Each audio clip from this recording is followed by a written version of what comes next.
experienced, the average requirement of sleep for an athlete is at least 8 hours. Just that you are less injury prone. So how many of you all are actually sleeping for 8 hours? So people who sleep less are at a higher injury risk. Okay? So now you have your screen time, your eyes are strained, your classes are online, summer camp time, you come play for a lot of time, again go back TV, video game, etc. etc. Again you're compensating on all this. So if you harm your sleep cycle, the whole process of your body recovery time, everything is spoiled. So body requires sleep so that your body can adequately recover for the next day. You spoiling your sleep cycle, maybe playing video game, watching some movie, the next day again you're not fresh enough to come back to play. So again your whole mood is affected. So make sure you at least get 7.5 hours to 8.5 hours sleep every day, and it need not be only your night sleep. You can have a quick half an hour or 1 hour nap in the afternoons as well, so it just makes you more fresh. Okay?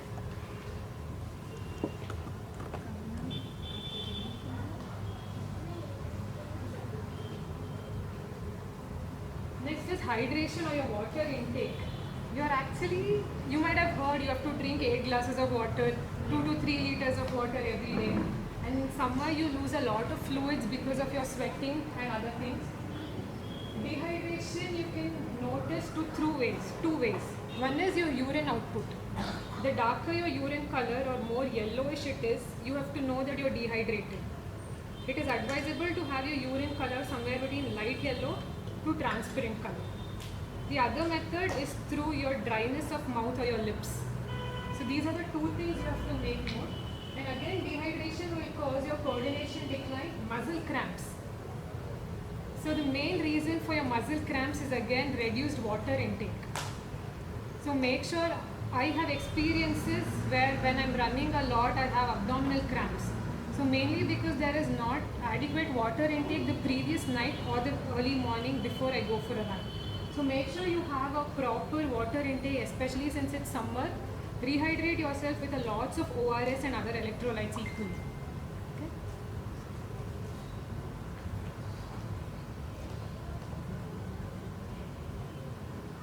Okay, next coming to vitamin D and vitamin B12. Vitamin D again, I think you all know it's mostly got from the sunlight. Going fully covered, full jacket, head covered, pants. What is the use of vitamin D? You're going out, coming back. There is no exposure of the body at all. So you can't consider that as, oh, I'm going out and coming back and playing in the sun. But that's not. At least 60% of your body should be exposed. Even in that, your UVB is more essential than UVA. It's like whatever you get between 11 to 3, just your 60% body should be exposed. Again, vitamin D is very essential for calcium absorption.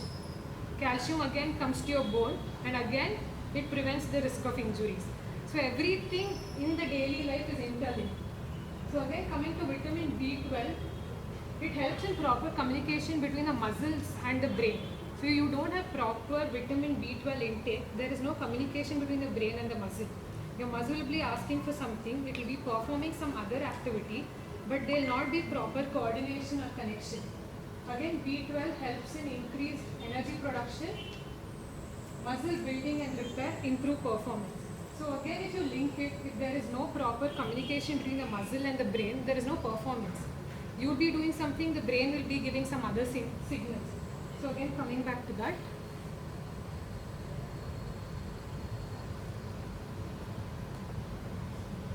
Any doubts at any point of time, you can just stop and ask, that's fine.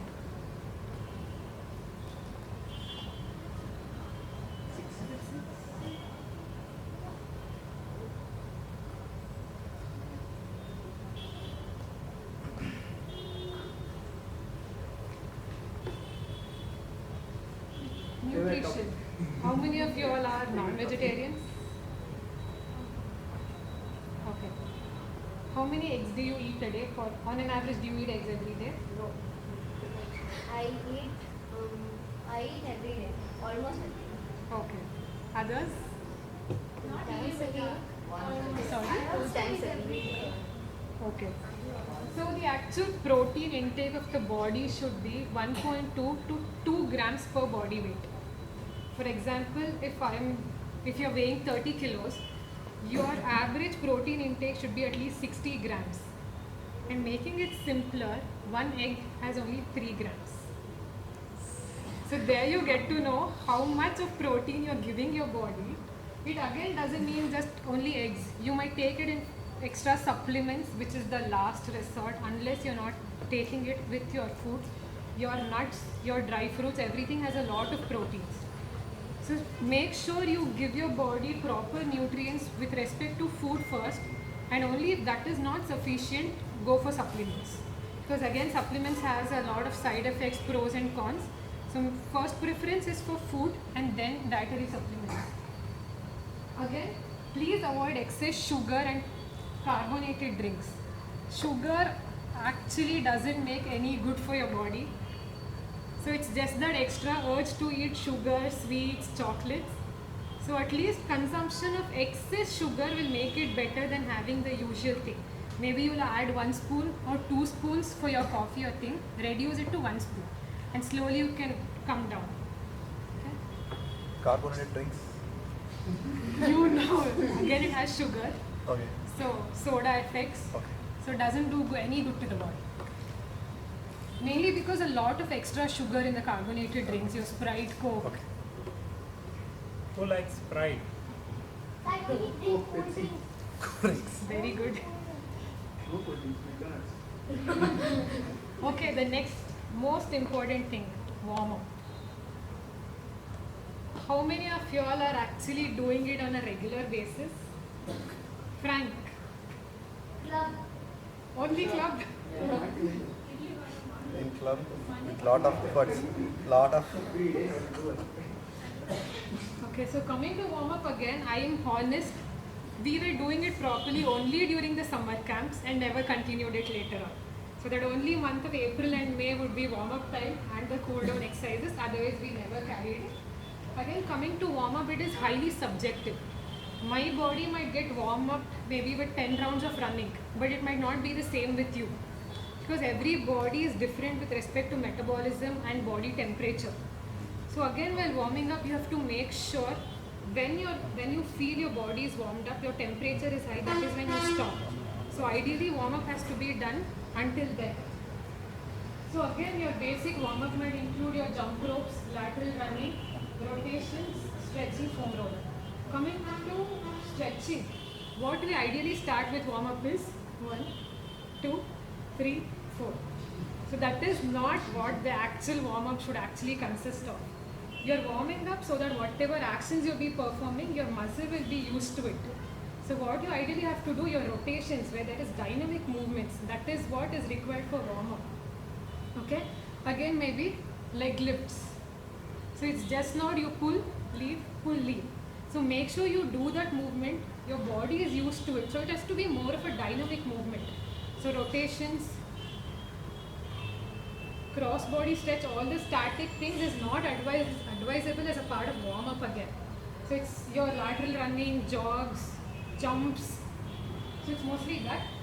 Again, foam roller. Foam roller is mostly advisable post your TT practice because it helps in recovery. But just to improve your range of motion and just to feel comfortable, you might do it for a couple of minutes pre as well. So, but studies suggest that post play session or recovery part, foam roller is good. Again, for warm up, you can use your TheraBand exercises. Very simple. You can just tie it to the end of the TT table. Your backward movement, turn, front movement. So just you're getting used to that movement, whatever you're performing. Same with the legs. Tie it, couple of 10 on that side, 10 on this side. So just give your body variations and not just the static movement which is actually we do as warm-ups. So then again, TT specific drills. I think most of you all do. Stand, touching cross, running sideways towards the table, just your front push and back push. So all this your body gets used to it. It's mostly like your muscle memory that is happening. So your body gets used to what you have to perform during the day and it just gets trained.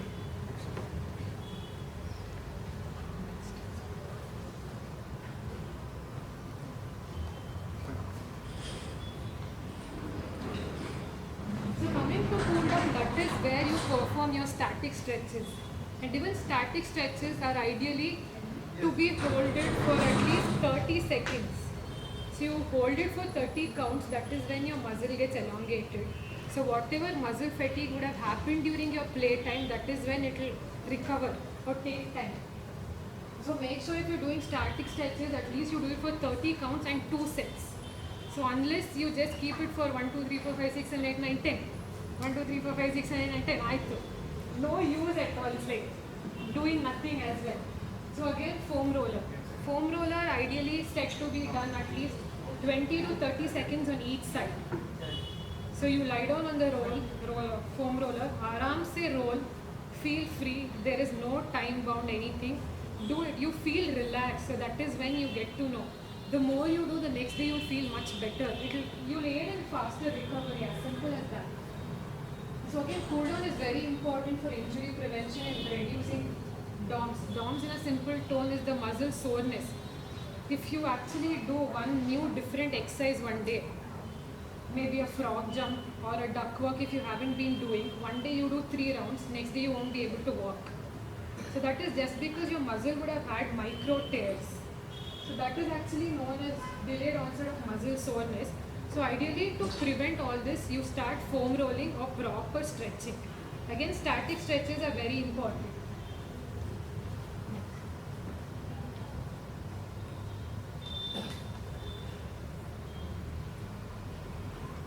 Okay, I had this doubt. Few people tell sustadmele bisni snana madbeku and few people have it cold. So ideally, cold is advisable because again it helps in recovery. Whereas hot relaxes your muscle. It's not that ad madbardu or you have to do this. Both have their own benefits. But ideally for faster recovery and preventing muscle soreness, it is advisable to take cold showers. So in the recent terms also, you can see ice baths, Kohli sitting in an ice bath, or you have cold compressions. Where you have compression stockings, you set the temperature, or the cold chambers where temperature is maintained at minus 140 degree. You have to stay in for 3 minutes. So all that is because there will be severe soreness, there will be lactate formation in the body because of all your fatigueness. So all these cold chambers, cryotherapy, compressions will help to reduce the lactate formation and improve your recovery so that you can get back to on field faster again.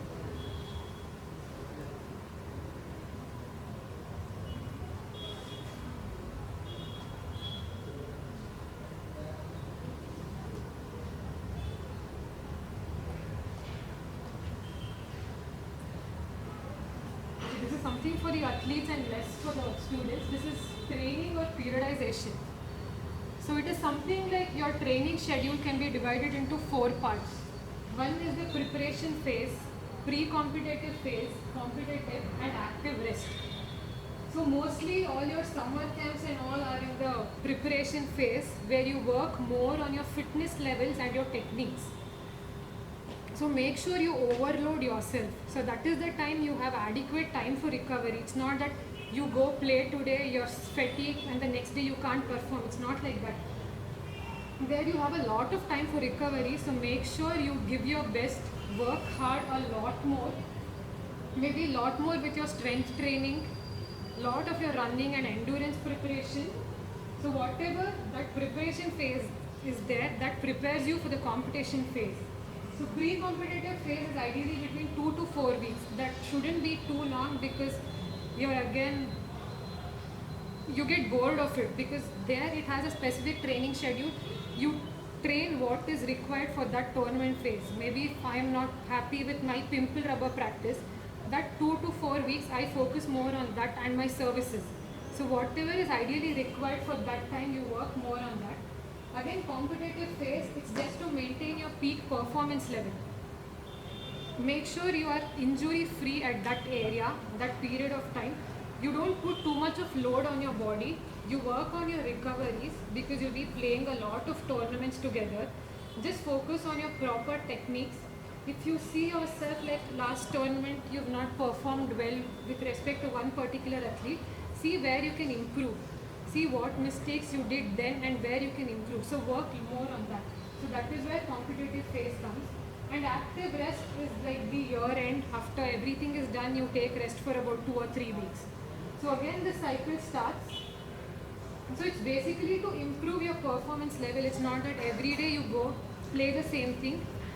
Like even before the tournament is happening, you have the same routine. Tournament time, same routine. So it's not just divide. Talk to your coaches, talk to your parents. So it just has to be a communication, and it all goes together.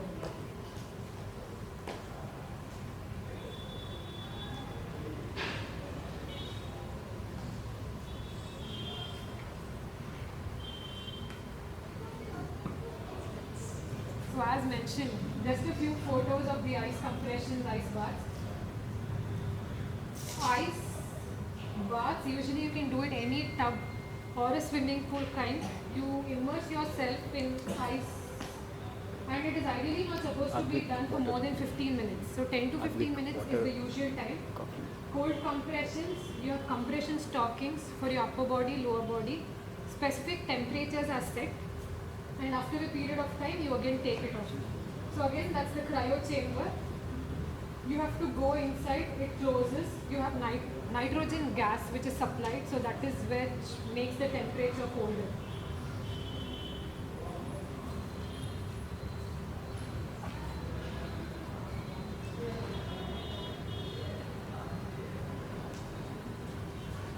Journal writing. Anybody of you who's actually doing this good?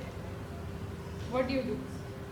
I usually write what all the matches and new techniques I learned, and every time I specify 2 to 3 mistakes I did and how I can. Very good. So I used to do this only for my tournaments. Okay. So make a list of all the opponents you've played with. So maybe I had played that tournament with 7 or 8 athletes. Write their strength and weakness. Below write your strength and weakness. So you just know where you have to perform better the next time. And again, next tournament before going to match, read through that. So you will know what mistakes you did the previous time and what is their weakness, so you can play much better. So that is with respect to the tournament thing. Again, I just mentioned food and sleeping habits before because there are a couple of people who eat everything and anything before the tournament. And during the tournament, you are completely off. So just make a note of it. It also improves a lot on your discipline. So just start now and it will take you a lot more further. Every day, sequences and service practice. Don't make it a monotony. You come to club, play the same sequence, play the same schedule, go back. I go, play, come back. It shouldn't be that. So I know everybody would be playing a lot of sequences now. Sequence basically helps in memorizing the technique. So unless you do it in your practice, you can't perform it in the match. So ideally speaking, we would just play forehand, backhand or 2-2. It would be very vague. So I'm so happy that now people are actually practicing a lot of sequences. So even every sequence learned one day. Like one day you learn a new sequence, write it down.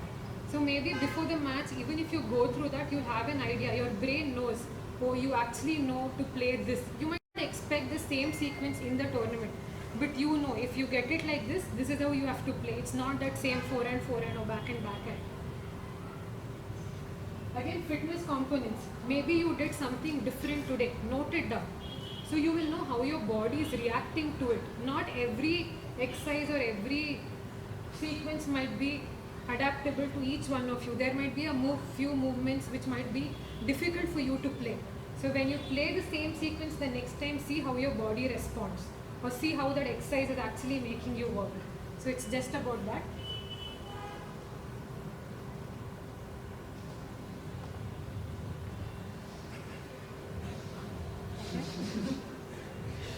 For the parents specifically, do not expect immediate results. So take it slow. Not every kid is same. So do not compare your kid with others. So we both started together. Avulu ivag serkondu, neenu ivag bande. But see where she is. She can play 10 rallies. You can play 2 rallies. So that's not how it goes. Everybody has their own time. So take it easy. And it's not necessary that only if you start soon you will get faster results. So for example, we've seen videos where in China, students of 2 or 3 years start TT at a very young age. They'll be like, that is when you actually decide when to differentiate sports. One honest example is Archana Kamath, who started late, and you know where she is now. So give it some time. It's a slow process. It takes time for the athlete also to know where their interest lies in. So just give it time, and yeah, communicate with them like what is going on. Are they actually happy with it? Communicate with the coaches. Are they improving? Where do they need? So don't put too much of pressure on the athletes. Winning and losing is again a part of it. No scoldings after going back home. So After the tournaments.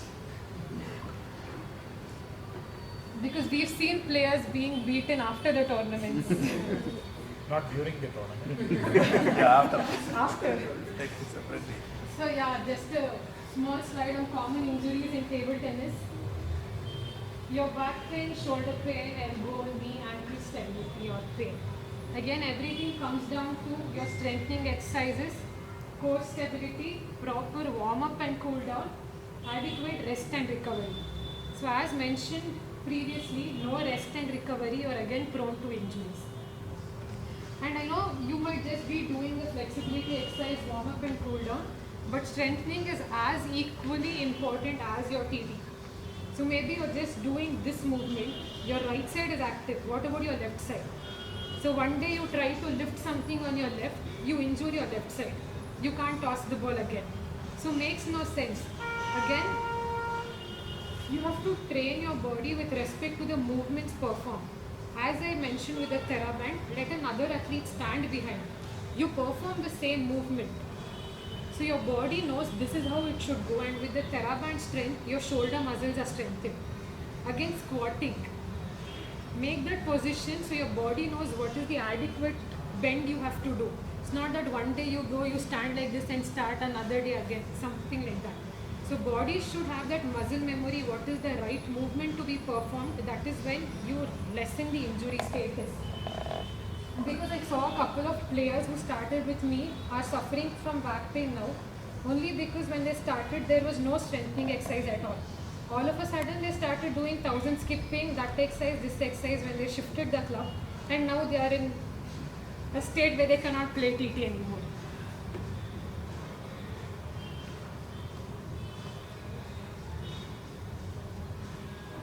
Okay, in case anybody has faced an ankle sprain or any acute injuries as such, when you're playing you just twist your ankle, or any minor, when you're running outside or you're walking, you keep your foot in a ditch and you twist your ankle.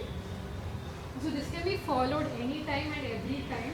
So you follow something called PRICE, very simple to remember, PRICE, where P stands for protection. If you sprain your ankle while walking or you twist your ankle, make sure you protect that, because I think most of you will experience this.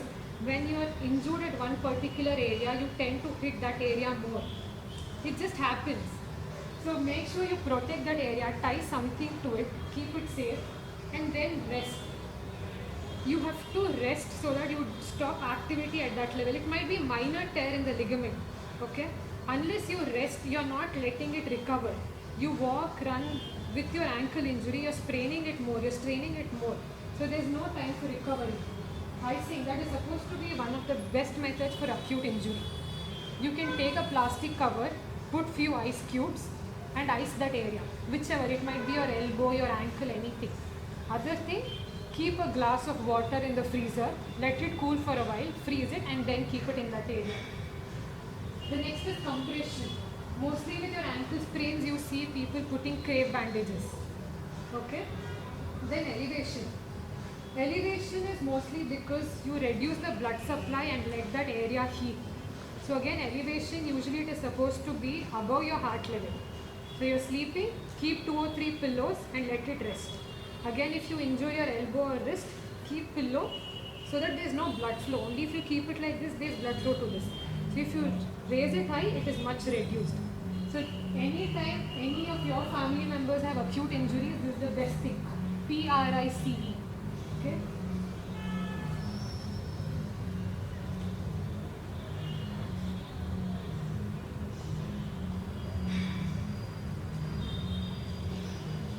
Okay, so it is the female empowerment of empowerment. 3 things about sports and female athletes. So first thing, we speak about female athlete triad. Anybody has heard of it? female athletes triad. Okay? The second thing is female athletes and menstrual cycle. The third one is ACL injuries in female athletes. So just 3 brush points on these things.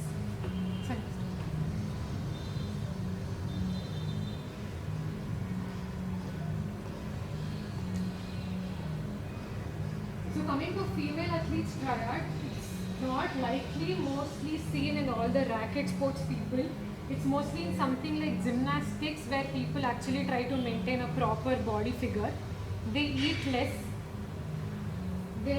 Because of eating less, they have not enough energy, which causes menstrual dysfunction. You either have painful periods or irregular periods, again which leads to bone mineral density, which is less. You have weaker bones. So athletes triad again, which is a 3-component thing. Not enough energy because of less food intake, your menstrual cycle problems, and your reduced bone mineral density. And not many of the athletes actually know this. This is likely seen in gymnasts and the runners. They try to maintain a very lean figure because they have to perform and don't give proper importance to their eating.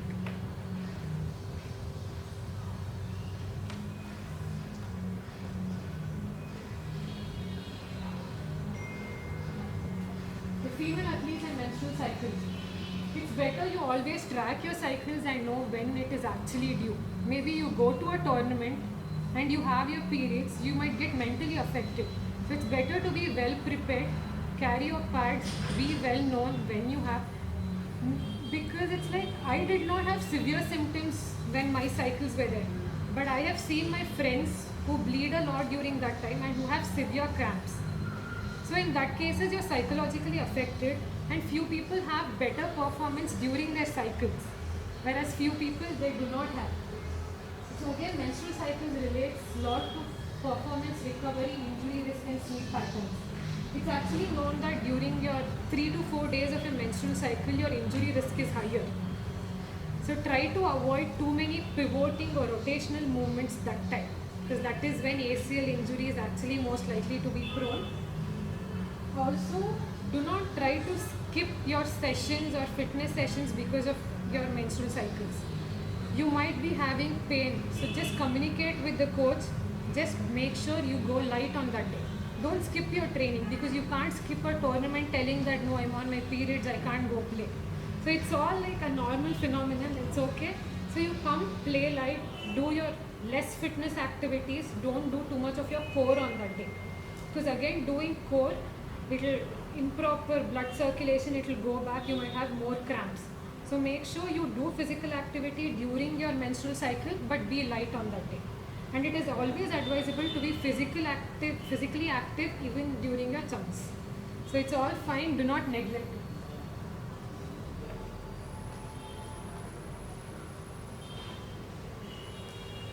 Okay, ACL injury in women. How many of you all actually know about ACL injuries? Okay, good enough. All you say is the truth. Yeah. So ACL is a ligament which connects your thigh bone with the femur, like the lower bone. Okay. So it helps this movement. Okay. So this 8 times more prone ACL injury in women is not ideally in India. It's mostly US based, because a lot of athletes there are soccer players, rugby players. So whereas in India we don't have too many football players, women and all. And it also, like, there are 4 factors which contribute to ACL injuries in women.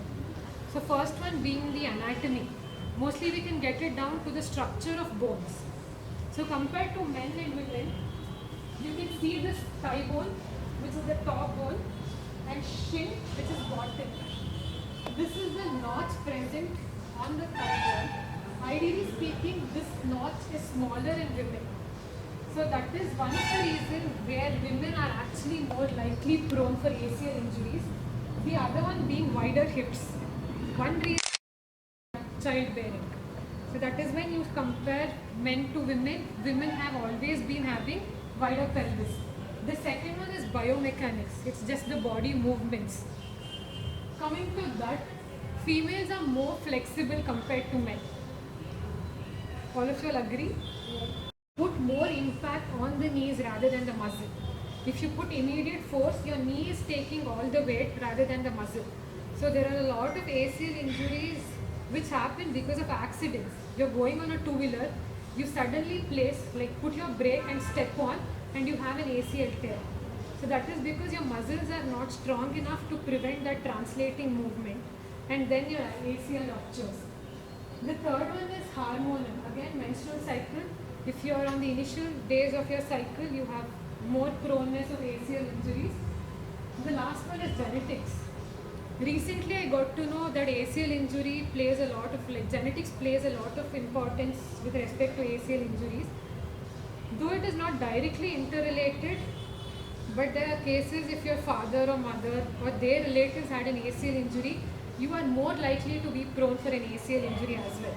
So the only way you come out of it is strengthening your muscle, proper strengthening exercises, and be fit.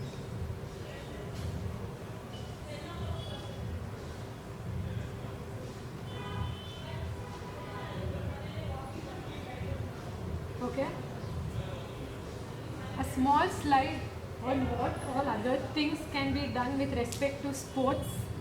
Okay? You can be an athlete, a coach, sports psychologist, sports physiotherapist, biomechanist, or a sports scientist. You're a performance analyst, sports nutritionist, sports journalist, sports photographer, your strength and conditioning coach, or a fitness trainer. Again, sports management and administration, sports engineering, sports physician, and a lot more. So when I was actually looking to making a career in sports, like not professionally as an athlete but other ways, I just came across a few of this. And initially I took up science only because science will have a lot of options. So then only I got to know it's not just that, but even with your commerce and other things, you have a lot of options. You do arts, you can become a sports psychologist, sports nutritionist again in that way. You do your BCom, BBA, other things, you have sports management. Okay, you end up doing engineering, you can do your masters in sports engineering. You do your MBBS, you can end up as a sports medicine physician. So there are a lot more. This is how much I got to know. But again, if you can't perform, or if you want to make it even more bigger at a different level where you can contribute to sports, then I think you'll have to think about all of this.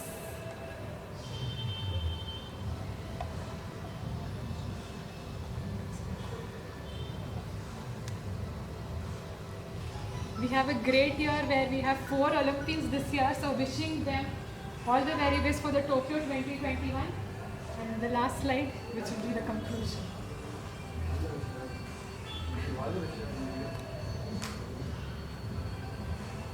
Yeah, just to wind it up, you are the best judge for yourself. Stop comparing yourself with others. You know what you are and try to better yourself every other day. Okay? So today you might be somebody, make sure you be a better version of yourself tomorrow. Start competing with yourself rather than competing with somebody else. So that's all. Thank you so much for patiently listening.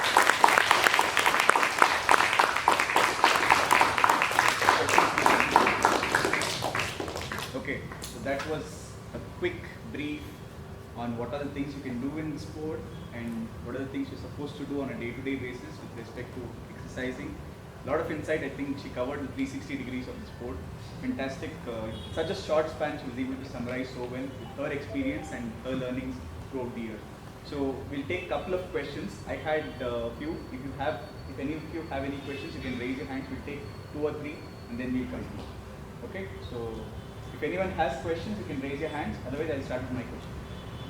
It can be with respect to anything. Yeah. Any Yes, questions? sir. Yeah. For any injury, is it better to keep a hot water bag or an ice pack? Depends on what injury it is. If it is muscular injury, if it's a muscular strain. Now, Uh, because we've heard, I don't know, correct me if I'm wrong, that Yeah. ice pack helps only within the first 15 minutes of the injury. And then it has to be a warm plus cold and warm interchange. Okay. But I didn't see anything to do with the warm, so I was just wondering, are we doing something wrong by doing the warm? No, it's nothing like wrong or right. Basically, now what they follow is any acute injuries, they go with cold. Okay, acute injuries in the sense first 15 days or 2 weeks. That is when they do cold, all your ice packs, everything. And anything chronic, if you're having back pain since like 3 months or 6 months, that is when you go for hot packs. So your immediate ankle sprain or your shoulder pain, which has come up recently, you go with cold. You are having recurrent back pain or recurrent shoulder pain, that time you go for hot. So it's initially because your hot improves blood circulation, okay? And when you already have a recent injury, there will be inflammation and there will be healing taking place. So that time you just stop more inflammation in happening. So you just place cold pack stops blood circulation. So that is why it is told in acute injuries go for cold and chronic injuries go for hot. So it's very simple as such. Good question, sir. Thank you. And a follow-up question to that. Quickly after they finish training, they've worked really hard on that day. And as you said, cold water shower is the best. So they feel very happy when they're taking bath with warm or hot water. So is it best to just do cold water shower or alternating 1 bucket of cold water or half bucket of cold water with half bucket of warm water? How does that work? Alternating, obviously not, because in case you just need a relaxation, then go for hot water. If you want to reduce your soreness and all, in that case, go for cold water. You either stick on to one, making both like hot water and cold water, not proper. Ma'am, I have one more question. Yes. Can we like start with hot and slowly go to cold? Okay, wait, I'll address this. You've played and gone, you're really tired. You go take a hot water bath. The process of healing or recovery would have already been started. So there's no scope for body to recover soon. So ideally, even if you're taking a cold water shower, I know it's not applicable in Bangalore where you reach within 15 minutes, but places where they are accessible to shower there only, it's better you finish a cold shower there. So before your body actually starts healing, where by the time you go back home, it would have started its recovery phase. So that time it's better to take a cold water shower. It's not that you take hot and then cold, makes no sense. Nicely played. Okay, one more question was with respect to cramps. So there was one time when we were training really hard, we were doing a lot of running, swimming, and this was happening for 3-4 days continuously, full-fledged workouts. So swimming we are doing, and I'm in the deep end, I'm in the center, and I got cramp in one leg, and then I started putting more pressure on the other leg to reach the safe area. So the other leg also got strained, both the legs are cramped now. Then there was this lifesaver, so I request him to, sir, pull me up, save me, and he's like, sorry sir, I have back pain, I can't. So I've seen in TT matches where players are suddenly affected by cramps, and they've played back-to-back matches, and it's a very bad scenario where one leg is very badly cramped.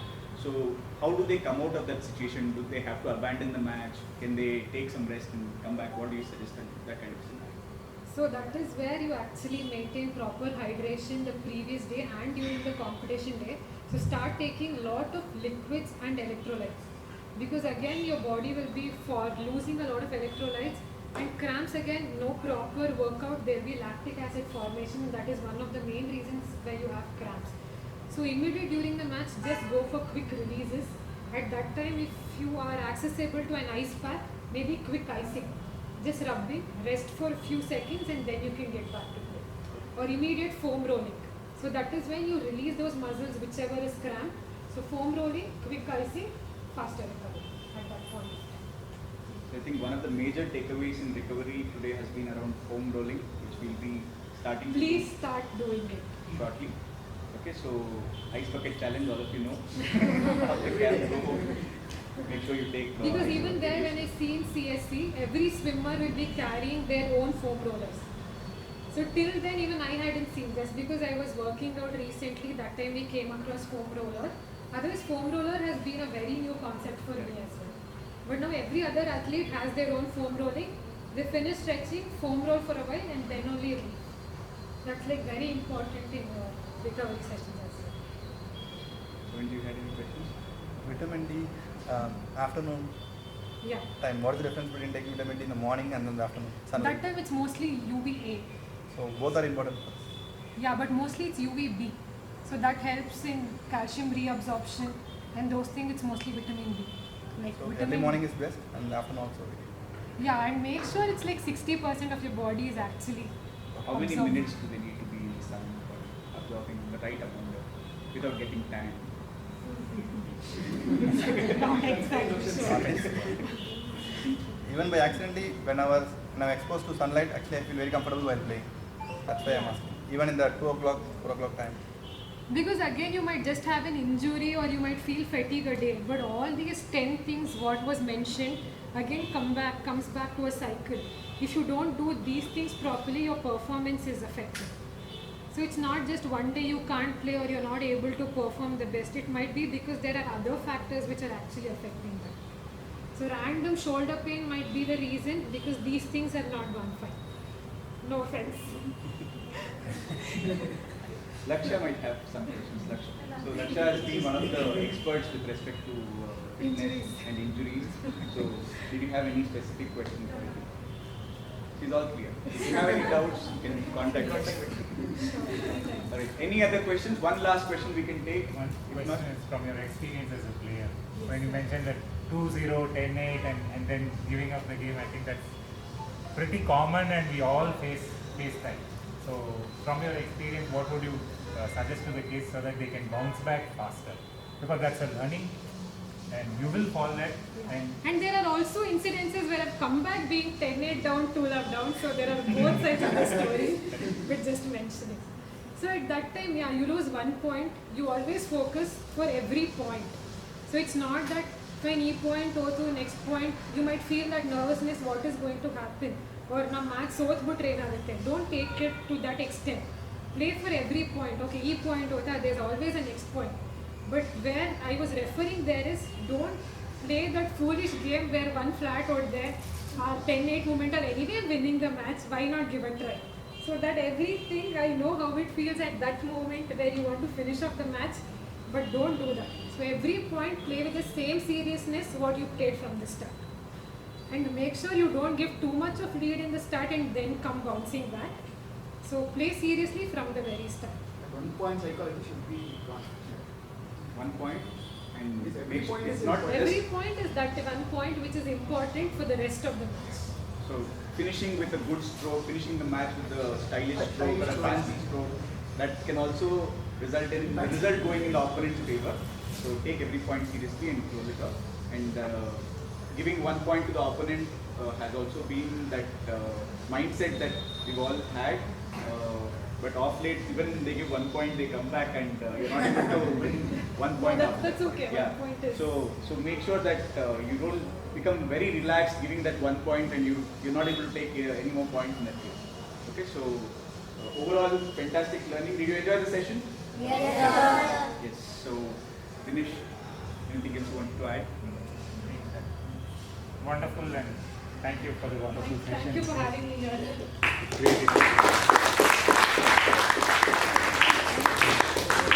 We have never managed to keep our kids sitting down without moving around with so much concentration for so long. So that's a great achievement. For the first talk, Thank you.